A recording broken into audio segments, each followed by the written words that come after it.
이런 이야기를 나누는 시간을 가지게 돼서 반갑습니다. 제가 71년도에 대학을 졸업하고 7학번으로 고등학교를 졸업하고 7학번으로 입학을 했는데 대학에 가서 네 그룹의 활동에 참가하게 됐어요. 첫 번째 그룹은 학생운동 서클인데 그때 70학번들이 와가지고 후배들을 찾는 작업을 해서 만나서 참가하게 됐는데 학생운동 서클에 참가를 했고 또 하나는 교양과 정부 기독학생회를 만들었는데 그 연합회도 참가를 하니까 서울대학교 옛날 기독학생회에 참가를 하게 됐어요. 또 하나는 성난 교회를 나가게 돼서 참가를 했고 그리고 KSCF를 또 참여를 하게 되고 이렇게 네 그룹을 참여를 하게 됐습니다.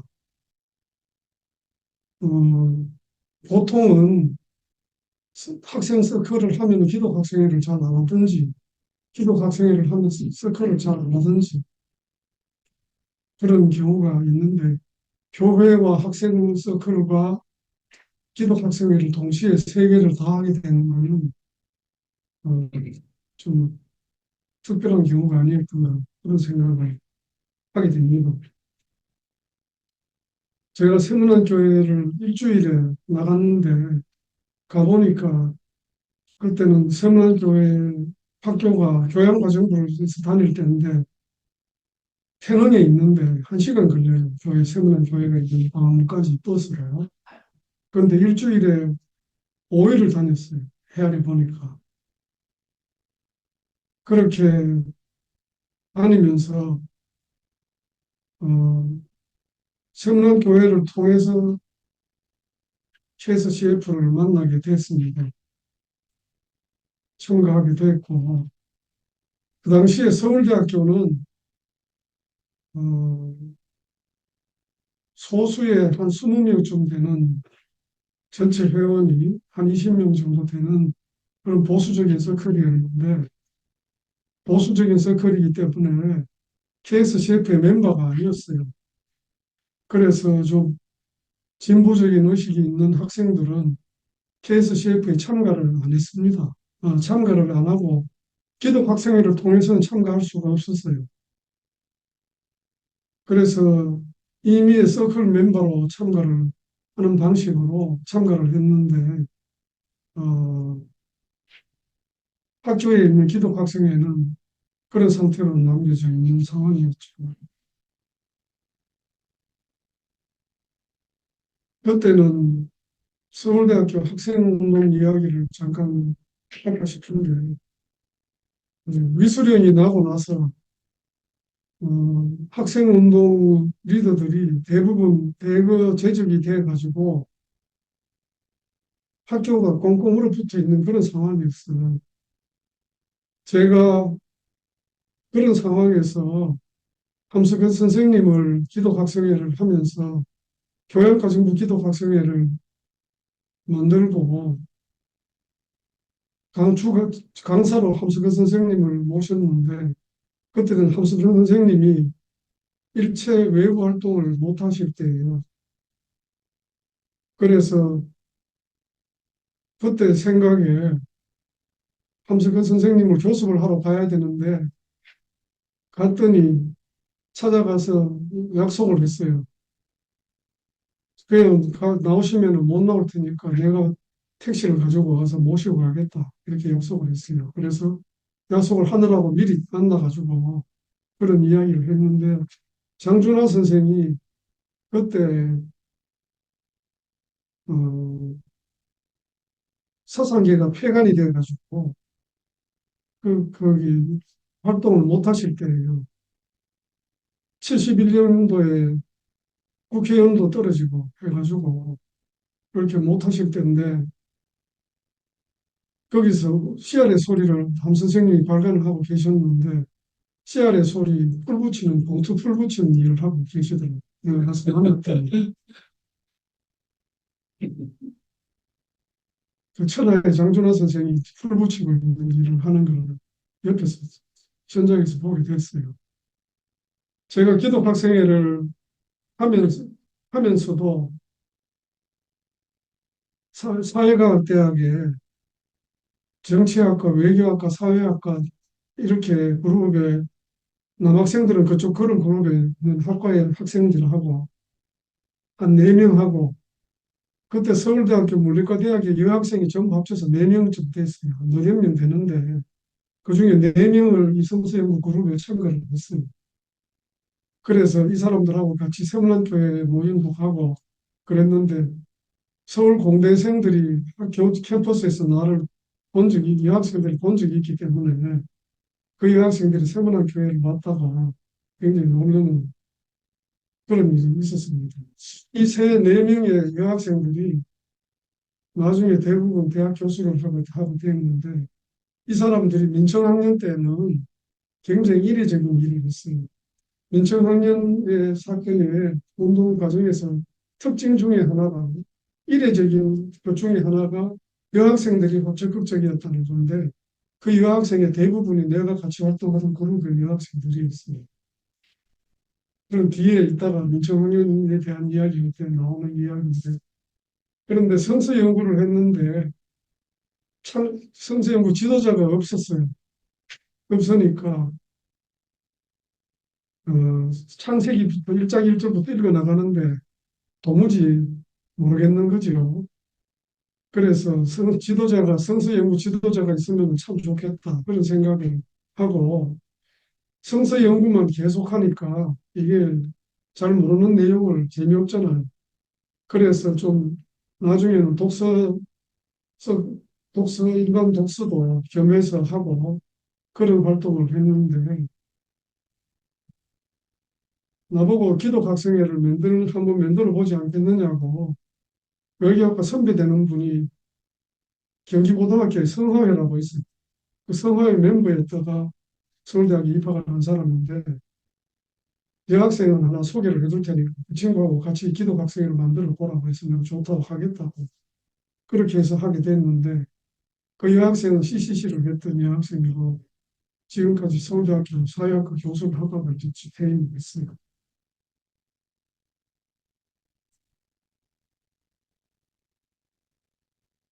이 나중에 이 기독학생 운동에서 이렇게 그때 학생 운동을 조직해서 하는 것을 하기가 너무 막막한 느낌이 들어서 그때의 경험이 기독학생회를 어떻게 이끌어 가느냐 하는 것이 저의 평생의 연구 과정, 생각하는 과제가 됐는데 답을 찾기가 참 쉽지가 않습니다.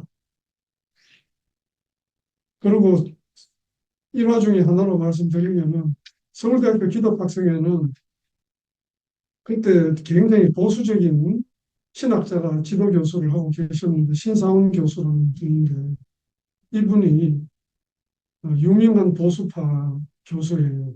서울대학교 종교학과 교수고 감리교 목사고 그랬는데 이분 영향이 컸고 그런데 그것보다도 더 부정적인 거는 그분의 영향은 그래도 논리적인 거죠. 그런데 축기하는 그 당시에 지도 강사가 수련회 가봤더니 지도 교수가 강사가 주 강사가 성락교에서 축기하던 김기동 목사가 하고 있었어요. 그런 정도로 보수적이다고 보기는 좀 말하기는 그렇고 좀 우매한 상태에 있었다 이렇게 말할 수가 있을 것 같습니다.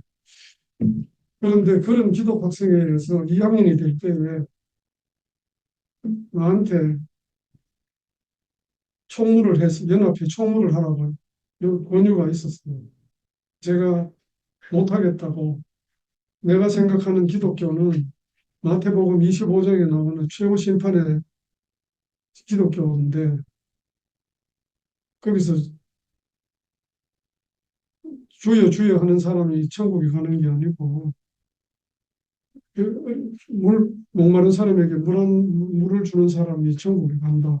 마태복음 25장에 최후 심판의 비유가 그렇지 않습니까?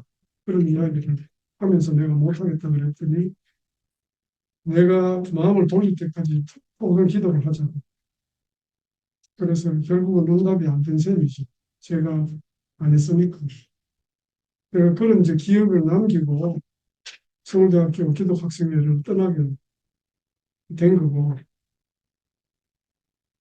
그 당시에 물리과대학 기독학생회는 조금 리버럴한 편이었어요. 그 중에서도 거기 학생들 중에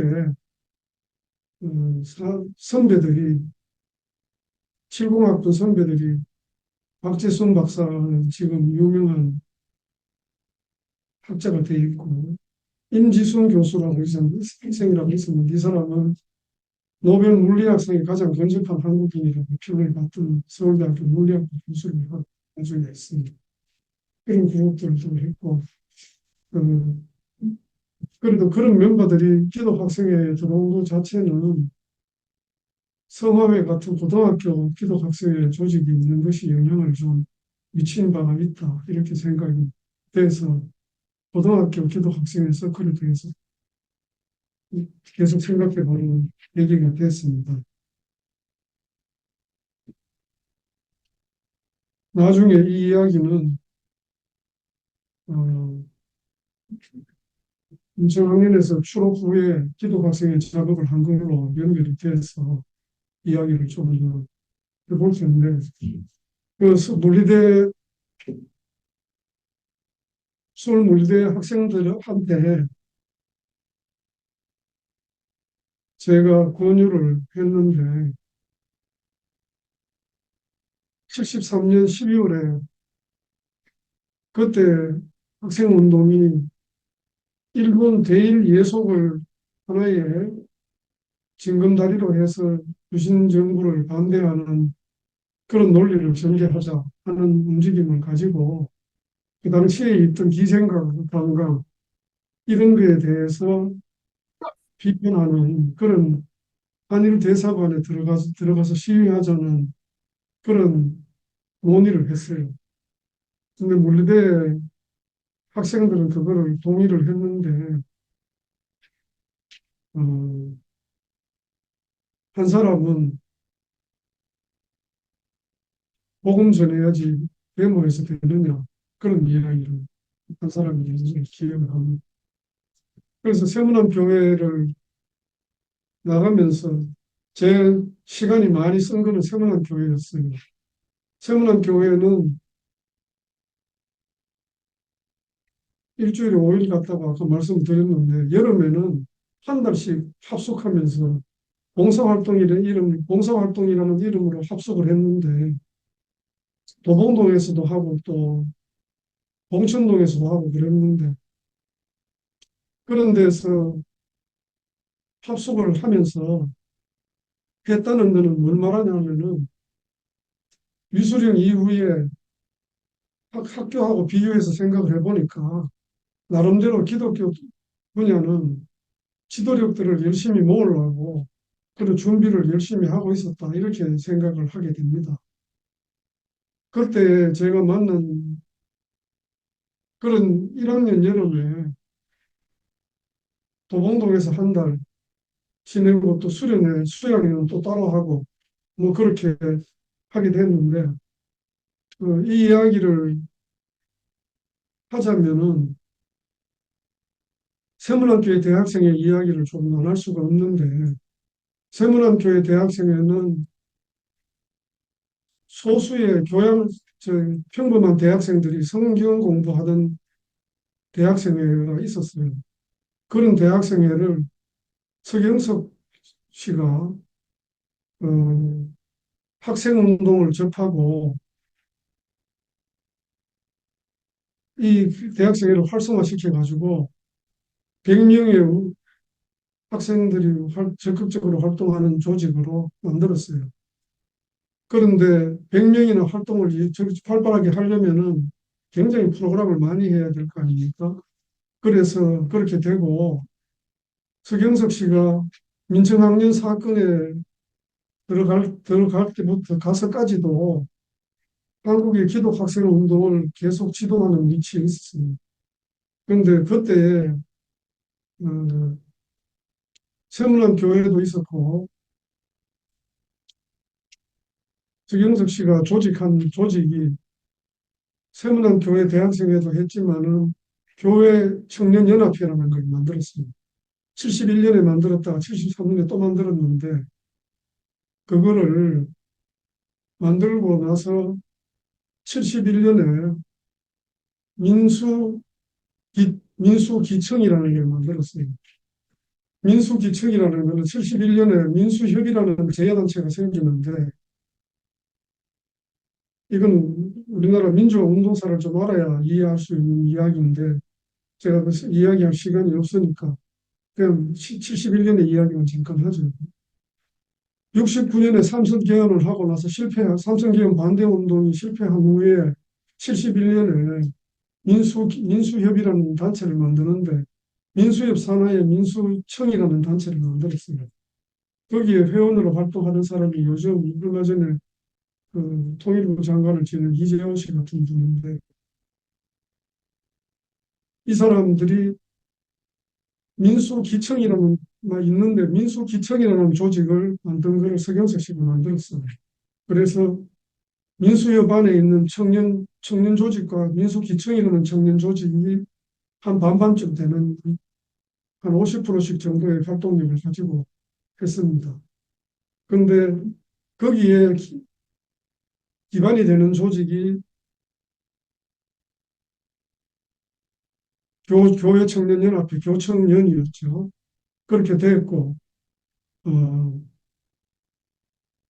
교청년이 동원력이 실제로 71년에 대학생 참관 운동을 할 때 보니까 한 반쯤 학생운동 전체에 한 반쯤 된 걸로 그렇게 기록이 나오는 걸 봤습니다. 그렇게 기억하고 있습니다. 그리고 그 그룹이 나중에 75년에는 그리고 민수기청을 만들 때 교청연과 그 다음에는 KSCF와 신학생협의회를 만들어 가지고 그 세 그룹이 민주수호 기독청년협의회에 어, 조직이 됐어요. 그렇게 만들어진 조직이 됐는데 나중에 그 운동이 나중에 한 장로교 청년연합회, 전국 장로교 청년연합회 장청이라는 조직을 만들어내게 되고 그거와 또 각각 조직이 만들어져서 만들어진 조직이 기청, 감청 이런 조직들이 합쳐져 가지고 기독 기청협이라는 단체를 만드는데 기청협은 그 당시에 70년도 후반기에 76년에 만들어졌는데 70년도 후반기에 기독교 운동의 제일 큰 볼륨으로 작동을 했던 그룹입니다. 제가 생각할 때 해방 후에 청년단체라고 이름을 가지고 대중조직으로 움직이면은 그 기청력이 유일하다고 생각이 됩니다. 이것이 어, 70년 전반기에 기독학생 조직 중에 한 개를 차지합니다. 그 두 번째 조직이 KSCF인데 KSCF는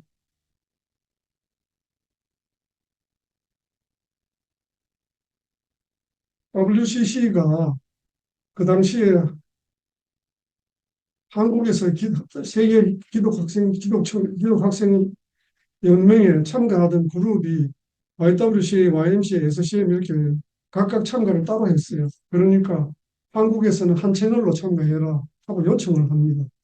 그래서 그 요청에 따라서 통합돼서 만들어진 게 KSCF인데 KSCF가 주목할 만한 거는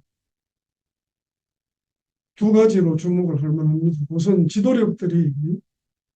간사 지도력들이 굉장히 우수한 지도력들이 구성이 됐습니다.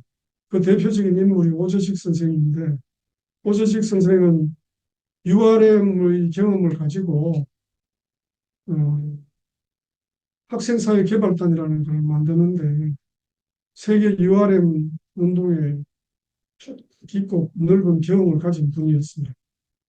그 다음에 두 번째로는 프라이덴슈타인이라는 독일인 학자가 있었는데 이 사람이 학생과 사회정의라는 책을 펴가지고 그 책이 어, 학생들한테 굉장히 영향을 끼치는 그런 복서가 됐습니다. 그리고 학생 리더십들도 좋은 학생 그룹들이 많이 만들어졌는데 66학번 그룹들이 서경석을 비롯해서 나중에 장관들 하는 사람들 해서 우수한 그룹들이 만들어졌고 그다음에 두 번째로 그룹이 한 사람 더 소개할 사람은 황주석 씨인데 이 사람은 나중에 YH 사건의 주역이 되는 사람. 그다음에 70년대에는 70학번으로는 나병식 씨, 그다음에 어, 황인성 씨 이런 사람들이 지도부가 되게 됐는데 이 사람들은 나병식과 황인성은 73년도에 보면은 학생운동의 지도부이고 동시에 기독학생운동의 지도부인 그런 인물들이 됐어요. 그런 인물들로 역할을 했어요. 제가 이따가 조금 소개를 잠깐 민청학년 사건 때 소개를 잠깐 할 텐데 73년 10월 달에 유신 체제에 첫 치명적인 타격을 가하는 시위가 일어납니다. 그게 서울대학교 10월 2일 12 시위라고 하는 시위인데 이 시위를 주도한 사람이 나병식 씨입니다. 이거는 그동안에 학생운동에서 전혀 기대를 못했던 그런 운동인데 이런 운동을 이게 민청학년 사건의 시작입니다. 여기가. 그리고 그런 지도력들의 이 운동 지도력의 강도가 다른 사람들이 생각하기 어려운 강도의 인물들이기 때문에 이 사람들의 영향이라고 하는 것은 굉장히 막강한 그런 영향력을 가지게 됐고 어, 그렇게 됐다 이렇게 말할 수가 있습니다. 그리고 그 다음에 또 하나 주목할 거는 KSCF의 프로그램이 학생사회 개발단이었는데 학사단이라는 프로그램이 미친 영향이 굉장히 커요. 이거는 70년대에 민중문이 등장하는데 민중문의 등장에 학생들한테 미친 영향을 두 개의 등장 요인이 있다고 말한다면 하나는 전태일의 분신 사살 사건이고 또 하나는 학사단의 영향입니다. 그런 정도로 강한 영향을 미쳤고 아직까지도 화두를 던지고 있는 있는데 이 학사단이라는 것은 학생운동에서도 전혀 등장한 적이 없는 완전히 처음 보는 그런 프로그램이었어요.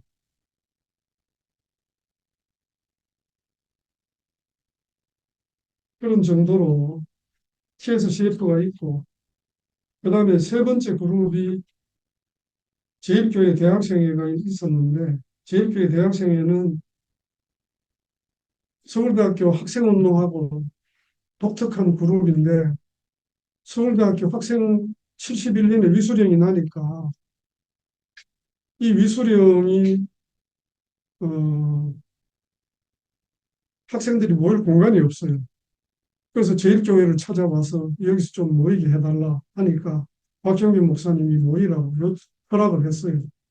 그렇게 허락을 하니까 서울대학교 학생운동뿐만이 아니고 어, 서울 지역의 서울 시내에 있는 대학들의 학생운동 지도부의 회의를 거기서 하게 됐어요. 이화여대, 서울공대 이런 데들이 서울법대 이런 데들이 다 와가지고 같이 하게 됐는데 어, 이 그룹에서 나중에 제일교회 대학생회 회원가 결성이 되는 일부지만은 결성이 되는 사람들이 생깁니다. 그런데 이 제일교회 대학생회가 하고 이렇게 기독학생 운동에 세 개의 지도력 그룹이 만들어진 그런 상태가 된 것이 70 유신 시기에 배치였다고 구성이었습니다. 그런데 이 세 그룹이 결합을 해가지고 70년대에 민주화 운동의 틀을 만드는 작용을 하게 됩니다. 그래서 그 점이 있는데 나는 이거를 70 유신 초기에 학종 복합체를 만들었다. 이렇게 제가 개념을 만들어 봤어요. 뭐냐 하면은 학생, 학생 조직이 이렇게 있는 상태가 있지 않습니까? 그런데 박형규 목사님을 중심 지도자로 하는 남산부활절 사건이 생겨요. 남산부활절 사건은 그 자체로서 충격이 굉장히 커서 박정희 정권이 혹독한 탄압을 하려고 마음먹다가 풀어져 버렸어요. 그런 쪽으로 그렇게 됐는데 그렇게 풀어준 남산부활절 사건이 73년 4월에 생기는데 4월에 남산부활절 사건이 생기니까 그거는 피켓도 제대로 못 들고 끝난 사건인데 내란 음모 사건이라고 발표를 해가지고 그게 법을 그렇게 적용할 수가 없는 법을 적용을 한 거예요. 그러니까는 개신교가 국내외 개신교가 그런 일이 있을 때는 둘 중에 하나입니다. 하나는 유신체제가 무서우니까 그냥 이 사람들은 잘 모르겠다 하고 가만히 있든지 아니면은 기독교 영집력이 그걸 넘어서서 강해서 그런 공포를 이기고 격집을 하든지 둘 중에 하나가 되죠. 그런데 대표적 개신교 영집력이 더 커졌어요. 그러니까는 대표적으로 제가 그 33건의 사건이 생깁니다. 그걸 따르는 석방운동이 생겼는데 석방운동의 대표적인 케이스 사례 하나만 설명하면은 그 당시에 한경직 목사님은 영락교회 목사님이고 백낙준 총장은 연세대학교 총장이고 그 다음에는 김한란 김옥길 이화여대 총장 그리고 NCC의 김관석 총무이 네 사람이 김종필 총무를 면담을 해요. 그래서 이거는 석방해라. 기소가 잘못됐다. 이런 법을 적용할 수 없다고 하니까 그 당시에는 그런 법 아니면 집시법으로밖에 할 수가 없는데 처벌을 할 수가 없어요.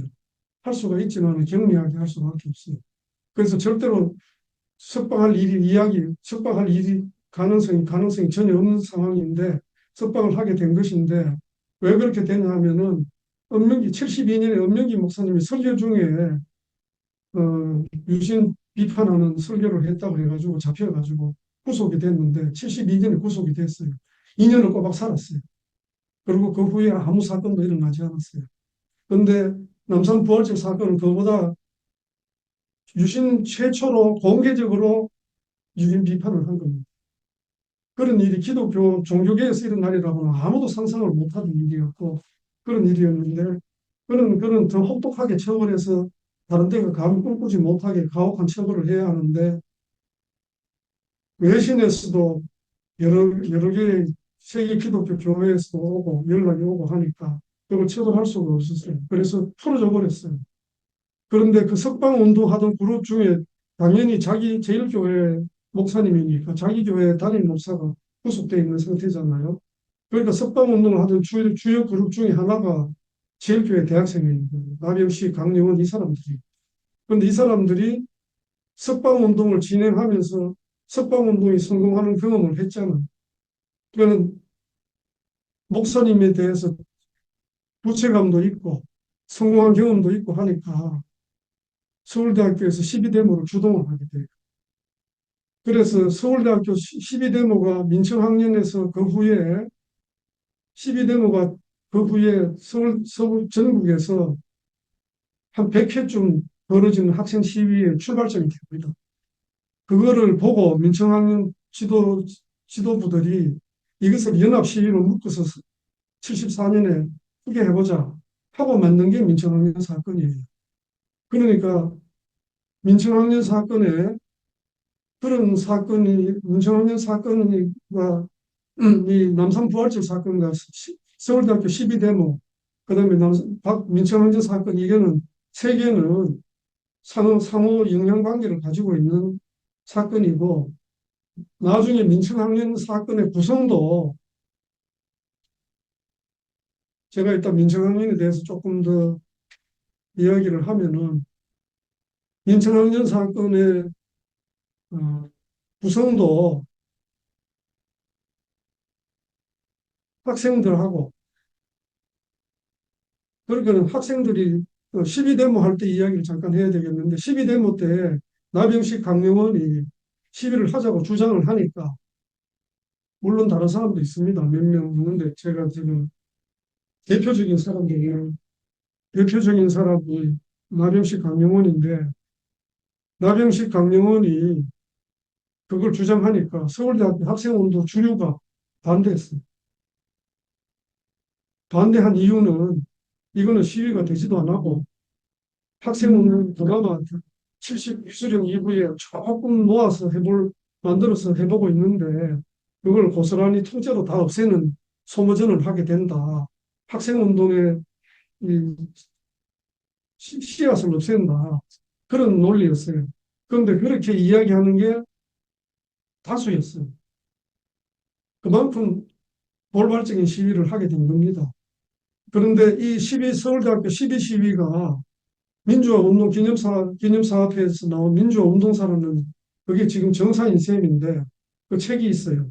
그것이 김대중 납치 사건의 영향으로 그런 만들어졌다. 이렇게 써놨어요. 제가 그게 아니라고 남산 부활절 사건의 영향으로 된 것이다 하고 쓰는 리포트도 내놨어. 그거를 낸 책이 이 책인데 이 책에 강영원 씨가 증언을 했어요. 남산 부활절 사건 때문에 이걸 하게 됐다고 증언한 건데 증언한 글이 아까 내가 사진을 찍은 네. 예, 한번 그런 글이 있다는 것만 자료를 보시기만 하면 되겠어요. 이분이 이거 아니 글로 된 예, 그런 글을 썼습니다. 그거를 이게 지금 민청학년 개성사업회가 민주운동 기념사업회에 제출한 자료입니다. 공식 보고서로 그렇게 되어 있습니다. 이거는 세 개가 복합체를 구성을 했다는 건데 이게 이 복합체가 아까 우리가 이야기한 그 세 그룹하고 남산 부활절 사건을 만든 수도권 특수지역 선조위원회라는 조직이 만드는 사건이죠. 이런 상황을 거쳐서 민청학년 사건이 이루어지게 되는데 민청학년 사건에 대해서는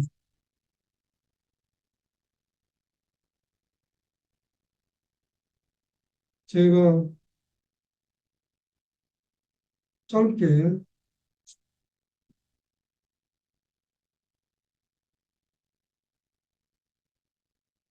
한번 잠깐 이거 지금 글이 하나 있는데 이 글은 민청학년 50주년 기념으로 민청학년 운동의 의의라는 글을 발표할 예정으로 있습니다. 그 글입니다. 그거에서 뭐라고 써 있냐 하면은 시작이 12대모로 시작해요.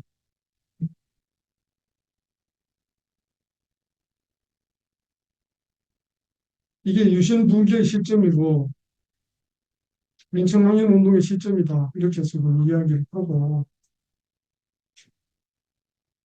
12 시위가 일어나가지고 이게 그런 아까 말씀드린 대로 그런 돌출적인 사건이었다는 거고 그러니까는 이런 사건이 12 시위도 학생들이 한 100회, 전국에서 100회 정도의 전국적인 학생 시위가 일어나니까 풀어져 버렸어요. 정부에서 이걸 탄압을 하려고 굉장히 잡았다가 풀어주게 됐죠. 그리고 어,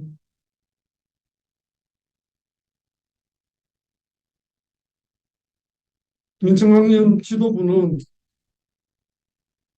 자기들이 반대했는데 그 시위가 하기 성공을 한 거 아닙니까? 성공을 하니까 그러면은 굉장히 사기가 올라가지고 이거를 모아서 한번 하자 이렇게 시작한 게 민청학년 사건입니다. 근데 민청학년 사건을 정부가 탄압을 하느라고 학생들을 대거 잡아다가 사형 선고를 하고 그러고 민청학년 박형규 목사님을 같이 구속을 하고 종교계가 들어갔죠. 그리고 또 카톨릭의 지학선 종교가 들어가고 그리고 대학 교수인 김동길, 김찬국 이런 분들을 들어가고 윤보선 씨를 연결을 시켰어요. 그러니까는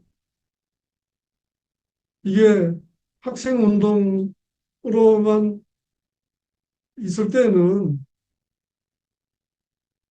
여론이 이거는 좀 특수한 학생들만의 뭔가 학생들만의 일이네 이렇게 생각을 할 수가 있는데 학생과 종교계와 대학 교수와 부정치인까지 다 연결되니까 그게 전 국민적인 사건이 돼버리지 않았습니까? 그래서 확대를 한 셈이 됐어요. 그렇게 되고 그래서 이거를 원래 만들 때는 인혁당이라는 정당을 조작해가지고 만들어가지고 인혁당 내가 감옥에 갔더니 인혁당 거기 당수가 내 옆방에 있었어요. 내 건너방에. 근데 이분이 아주 체구가 아담하고仙님처럼 선비처럼 생긴 분인데 자기가 왜 잡혀왔는지를 몰라요. 그래서 법정에서 진술을 잘하면 되지 않겠느냐 이렇게 생각을 하고 어, 그렇게 진술을 풀려날 거라고 생각을 했는데 75년 4월에 사형이 집행이 된 거죠. 그래서 민청학년 사건은 어, 만약에 이 개신교와 대학 교수와 부정치인이 결합된 확대된 사건으로 만들어지지 않았으면은 혹독한 탄압을 받았을 거라고 그렇게 볼 수가 있습니다.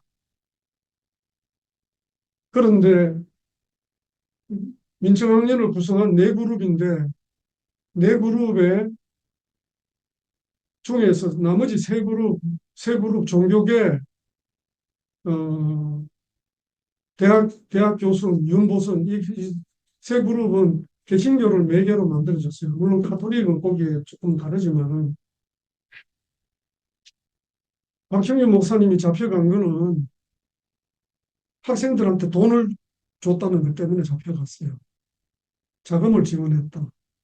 그래서 학생들이 박 목사님한테 자금을 지원 요청을 하니까 이분이 돈이 없으니까 해외 윤보선을 찾아갔어요. 윤보선 대통령을 찾아가서 자금을 지원해 달라고 하니까 자금을 지원해 가지고 그거를 이우정 교수를 통해 가지고 줘가지고 박형규 목사님한테 전달이 됐는데 자금이 문제가 안 됐으면은 전혀 결합이 될 리가 없는 분들이에요. 그런데 수사를 진행하다가 박형규 목사님이 의도적으로 윤보선 회비를 풀었어요. 그러니까는 회비가 연결이 되게 된 거죠. 김동길, 김창국 이 두 분은 연세대학교 기독학생회를 지도하던 분들이죠. 그리고 기독자 교수협의회의 회원들로 활동을 하던 분들입니다. 그전에는 대학 교수가 반유신 운동하는 그룹이 한 명도 없었어요. 그래서 이 민청학년 사건이라고 하는 거는 학생들과 개신교의 개신교를 중심으로 해서 만들어진 사건이다. 이렇게 볼 수가 있습니다. 이것이 사건이 커지고 나니까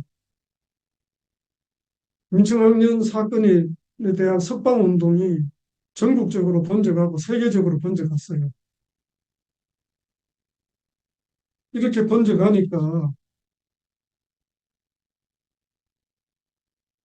민청학년 사건에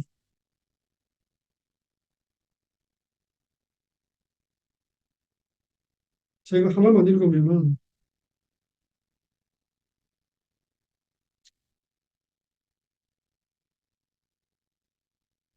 이철 씨가 석방이 될 때 3천 통의 편지를 받았다고 했어요. 그만큼 그러고 여기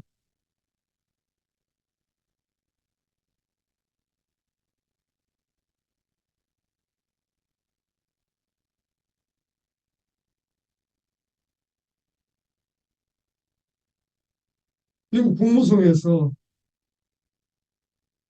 미국 해외에서 국무성을 비롯해서 여러 곳에서 성명서가 발표돼서 미 하원에서 군사위원회에서도 인권 탄압을 계속하면은 이 군사 지원을 고려해야 된다. 이런 논의가 나왔어요. 그러니까 이게 외교적으로 굉장히 큰 압력이 되는 거죠. 박 정권이 이거를 감당을 할 수가 없었어요. 그래서 또 석방을 한 거예요. 그런데 유신 체제 전체 기간 동안에 탄압을 당할 뻔했다가 석방된 사건이 세 번 있는데 이 세 번 패턴이 이 남산 부활절 사건 12.12 민정학년 사건에서 반복됩니다. 그리고 딱 세 개밖에 없어요. 유신 체제 이후에 그런 일이 없어요. 그러고 나서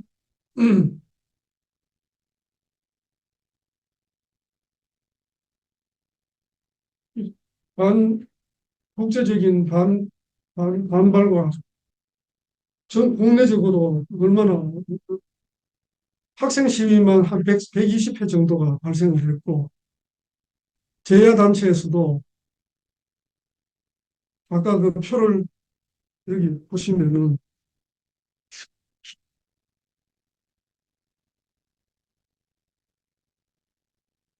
사회적으로 구성되어 있는 전 부분에서 반대 운동이 일어납니다. 그 75년에 동어 광고 탄압 사태, 광고 탄압 사태 같은 게 하나의 예죠. 그런 일들이 계속 일어나니까 박 정권이 할 수 없이 다시 풀어줬어요. 그렇게 풀어주면서 동시에 이 그룹들이 하나의 운동 연대를 형성을 합니다. 그래서 70년대와 60년대, 70년대에는 60년대 보지 못한 현상이 일어났는데 그게 뭐냐면 사회운동이 일어납니다. 그죠? 60년대와 70년대를 뚜렷하게 구분 짓는 그거를 넓은 큰 의미로 제야라고도 표현을 하고 제야는 좁게도 표현을 하고 넓게도 표현하는데 제야하면은 60년대 제야는 함석헌 장준하를 비롯해서 한 10여 명 정도 되는 명망가들이 선언하는 것이 60년대의 제야입니다. 그리고 그 야당까지 합쳐가지고 민주화 운동을 한 횟수를 비교해 보면은 60년대에는 학생 운동이 80%, 야당 플러스 제야가 한 게 한 20% 이렇게 정도 돼요. 근데 70년대 들어오면은 운동 횟수가 1대1이 됩니다. 그런데 그런 새로운 지형이 나타나가지고 70년대에는 후반기에 가면은 제야는 민주주의 국민연합, 민주주의와 민족 통일을 위한 국민연합 이런 제야를 만들어내게 되죠. 그 다음에는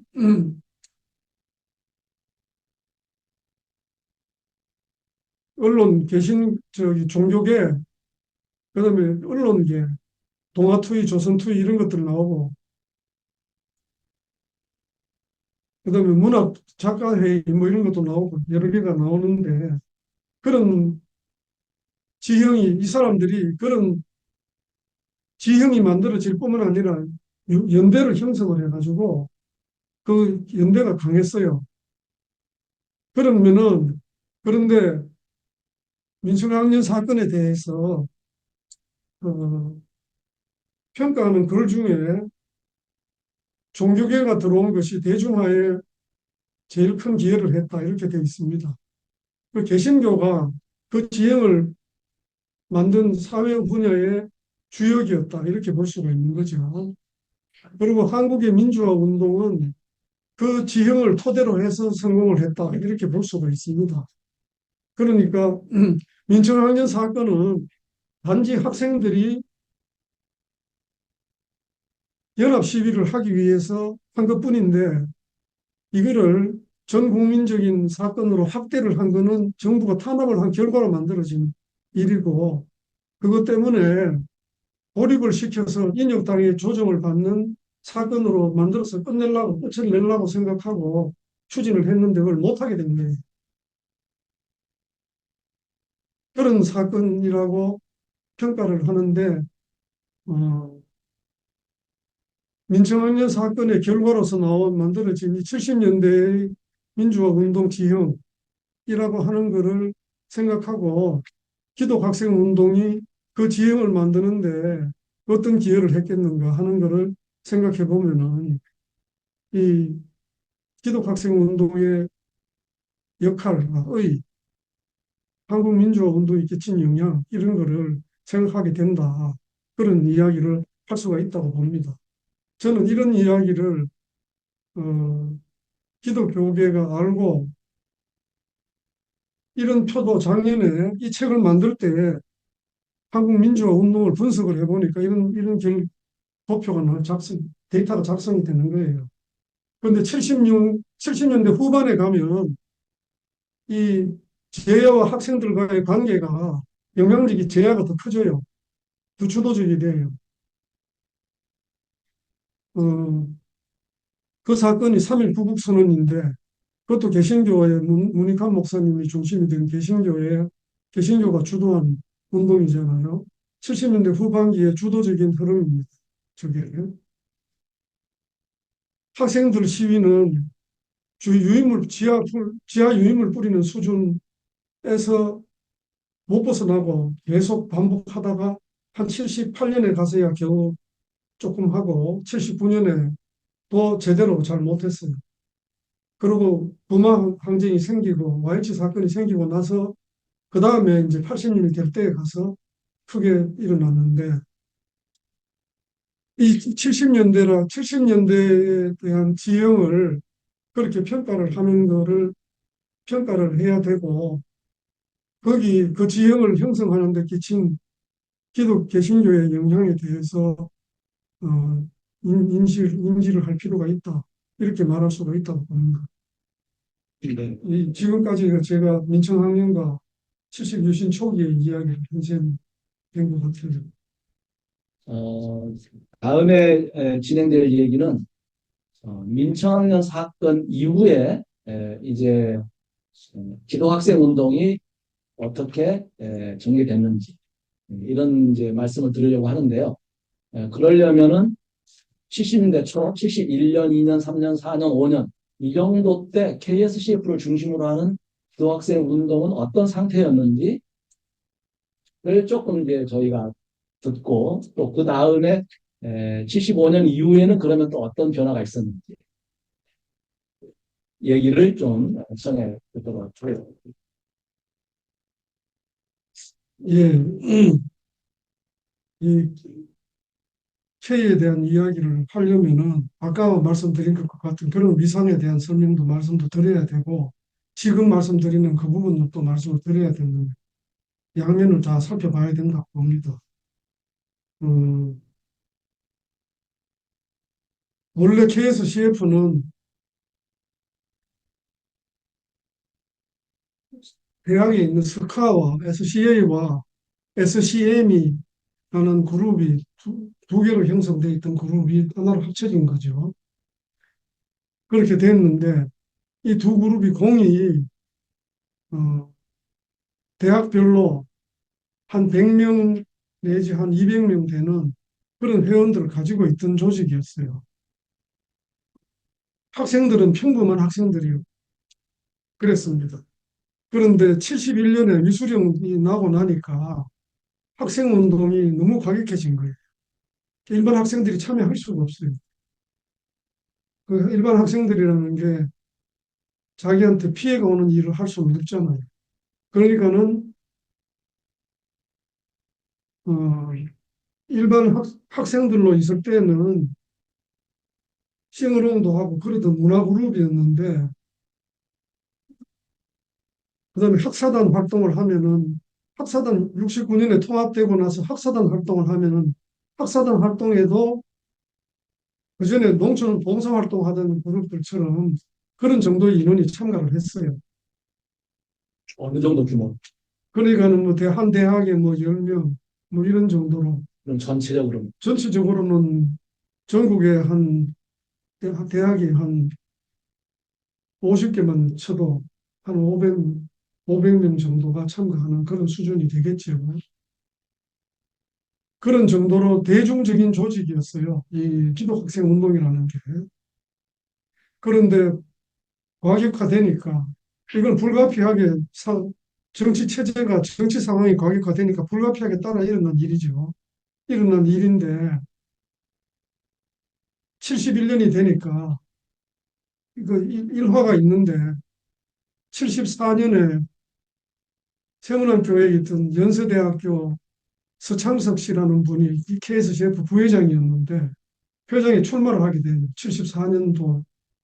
74년 회장으로 출마를 했는데 이 사람이 출마를 하려고 하니까 후보가 없어요. 경쟁자가. 그전에는 회장하겠다는 사람이 5명씩 나서가지고 선거판이 벌어졌는데 아무도 안 나오는 거예요. 왜냐하면 내년 봄에 시끄러울 것 같으니까. 거기에 이거 회장하면은 뭐 신상이 어떨지 뻔하니까 안 하는 거예요.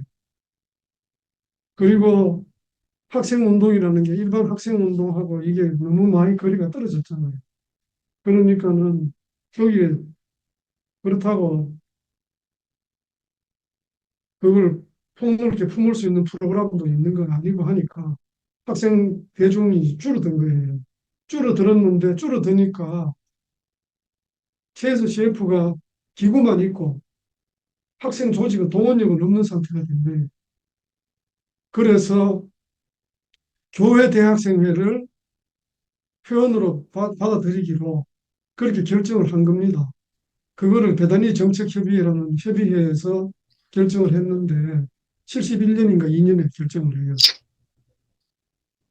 그리고 아까 말씀드린 대로 그 대학생 청년협의회 동원력이라고 하는 거는 아까 말씀드린 교청년 71년부터 73년에 다시 결집하는 서경석 목사가 주도하던 그 그룹이 결국 동원력이 됐어요. 그리고 대학은 어떻게 됐느냐 하면은 유신 체제가 들어서고 나면은 평범한 학생들이 그런 거에 근처에 가는 조직에도 참가할 수가 없는 거죠. 그래서 조직들은 거의 없어지는 상태가 된 거죠. 그런데 일부 남아있는 데는 연대 스카 같은 데는 워낙 전통이 큰 데니까 조금씩 남아서 활동을 해서 조금 남았어요. 그렇게 됐는데 저는 아까 말씀드린 대로 내가 감옥을 들어갔다가 나와서 이제 여러 가지 활동을 했습니다. 그런데 그런 활동은 다 제외하고 나는 민중운동을 해야겠다 그런 생각을 하고 있는 중이었어요. 나와서는. 그런데 서울대학교 기독학생회가 그런 상태로 있는 거를 그대로 내가 지나갈 것이냐 이런 나한테 질문이 남았어요. 어떤 상태였는지 조금 더 설명. 글쎄 그러니까 그 감옥에 갔다가 나와서도 기도학회를 못 잊어서 수련회에 참석을 했어요. 했더니 김기동 목사를 주강사로 초청해가지고 그 귀신 쫓는 작업을 하는 게 그게 서울대학교 기독학생입니다. 그래서 이대로 둘 수는 없지 않냐. 그 서울대학교 기독학생의 서울대학교의 대표성을 생각하면은 그대로 그게 기독학생회가 서울대학생들한테는 대표가 되는 조직인데 그걸 그대로 지나갈 수는 없지 않느냐. 그리고 학생운동에 참가했던 회에 참가했던 서울대 출신의 그룹들에 대해서도 저로서는 비판이 있죠. 기독학생회를 고치고 들어가야지 그거를 그냥 우회해서 하는 거는 뭔가 정당치에 합당하지 않다. 근데 굉장히 어려운 일입니다. 보수파하고 정면으로 대결을 해서 정당성 논쟁을 해야 되는 논리적인 싸움을 해내야 되기 때문에 굉장히 어려운 일이죠. 그런데 그런 서울대학교의 그런 서울대학교 기독학생의 모습도 있고 또 하나는 아무리 어렵더라도 기독학생회는 대학 안에 있는 조직이어야 하지. 그러니까 대학 안에서 기독학생을 조직해야 된다는 거죠. 나는 아무리 어려워도 거기는 거기서 조직을 해내야 된다. 이거를 어렵다고 해서 물러나서 교회를 물러나는 거는 이건 운동이 전진이 아니다. 이렇게 생각을 한 겁니다. 그런 두 가지 생각 때문에 대학화를 그때 기독학생회를 하던 조직하던 그룹들은 이거를 재대학화라고 그랬어요. 재대학화를 해야겠다 하고 생각을 하고 그런데 그게 되겠느냐 하는 거에 대해서는 아무도 된다고 생각을 안 하는 거죠. 하려고 하는 사람이 없으니까. 그런데 이걸 해야겠다 하고 생각하고 그런데 처음에 조직 활동을 할 조직을 그 활동인 천물을 만들어야 되니까 그거는 학교에서 그냥 만들 수가 없어요. 그래서 세문안교회하고 제일교회 대학생회 회원들을 설득을 해가지고 대학 안에서 조직을 해야 한다. 스카를 만들어야 된다. 그렇게 이야기를 했는데 그거를 73년도에 75년에 석방을 했더니 7학번, 73학번들이 3학년이죠. 73학번들한테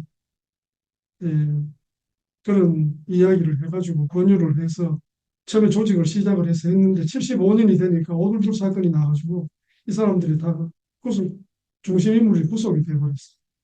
그러니까는 또 한 학년을 더 기다려야 되는데 그러다가 74학번에 73학번이 73학번들은 다 사라지고 74학번에 김성수라는 사대생이 있어가지고 교회 기도 학생인데 같이 하자 했더니 해보자고 해서 하고 그 다음에는 세문안 교회에서는 유종성 씨가 하고 또 제일교회는 최교덕 씨가 하고 몇 사람이 한 7, 8명 되는 그룹을 조직을 했어요.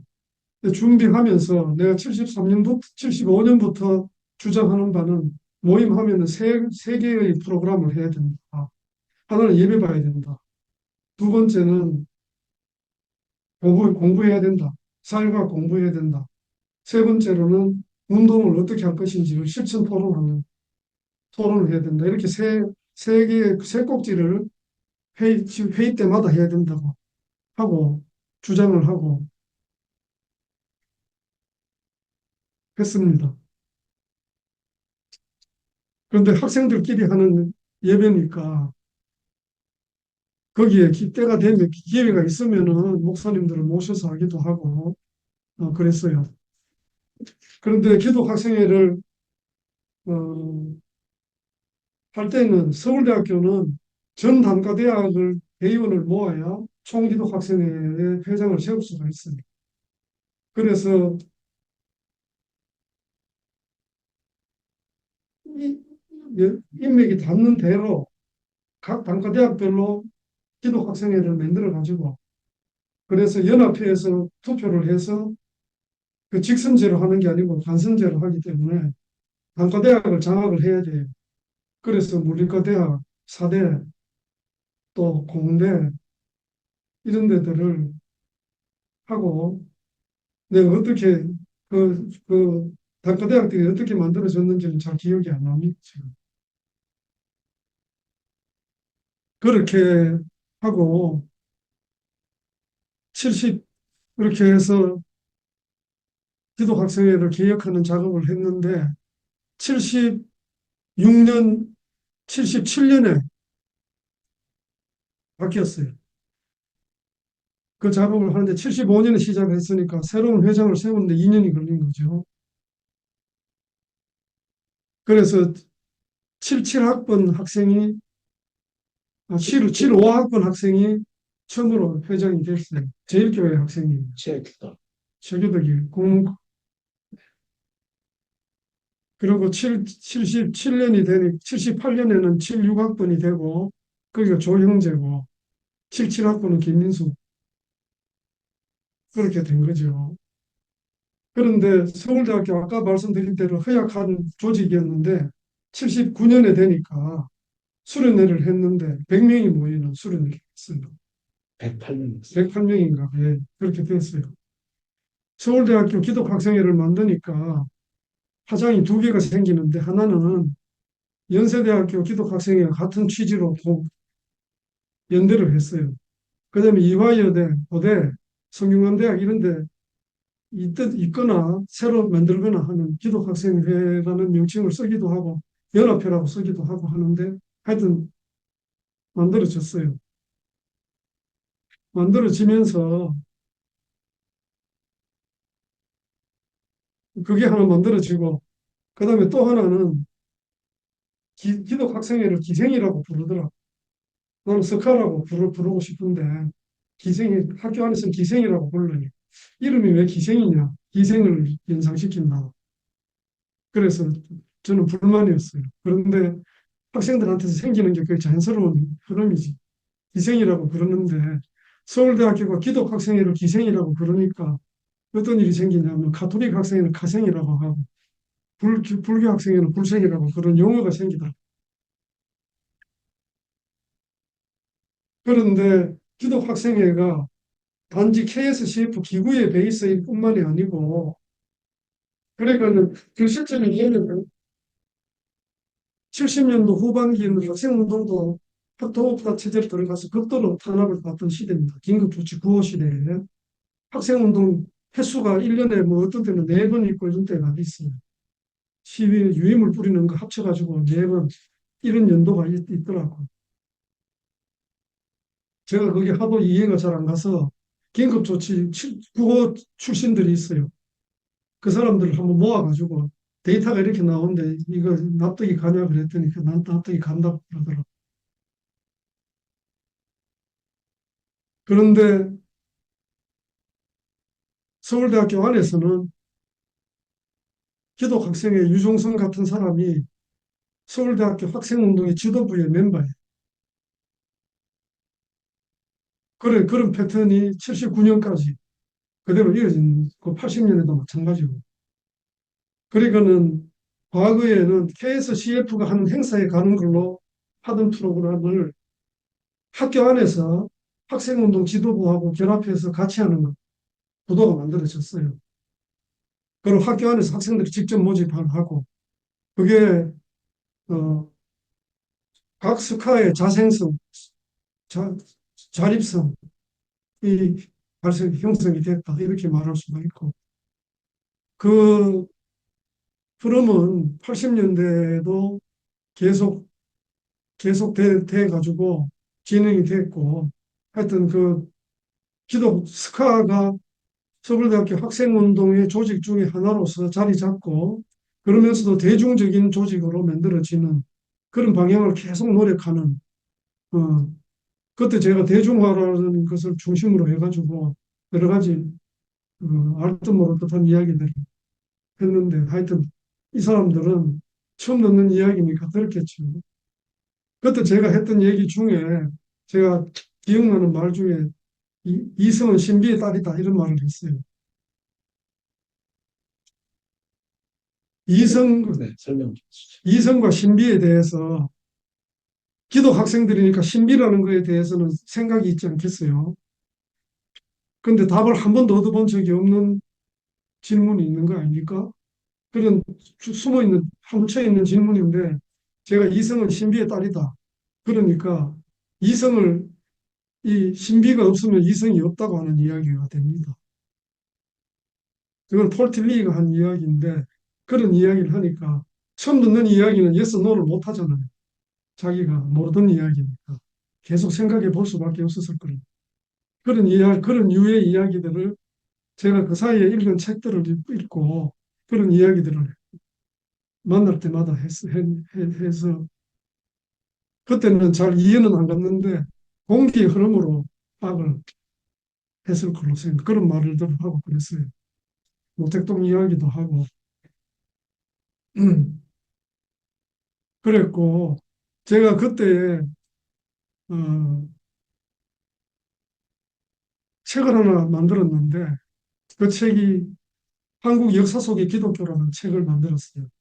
함석헌 선생의 글부터 시작해가지고 오재식 선생 글, 주요한 글들을 그 당시에 농객들의 글을 모아가지고 기독 학생 운동을 하려면 이거는 꼭 읽어야 되는 책이다 해가지고 읽으라고 하고 그렇게 필독서를 만들었는데 그거는 NCC 출판부라는 이름으로 출판이 됐어요. 필자 그 역자 편자가 없어요. 왜 그러냐면 신대균이라고 쓰면은 나는 감옥에 가. 왜 그러냐면 나는 그 당시에 사회안전법 대상자예요. 집 밖에 나가면은 신고해야 돼.